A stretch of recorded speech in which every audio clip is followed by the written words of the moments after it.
flott og ekki andlið með umræðum. En svo getur við að dýrja Sveitin á Klaus. Hér komið inn í síðan hundarverðarna. Gunnar Eiríksson fyrir fyrst.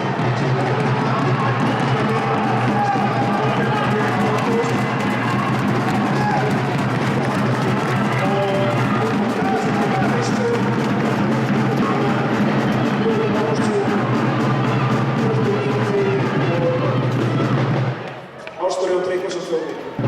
Flottur sigurtími 50-83. Og heilriðill eftir.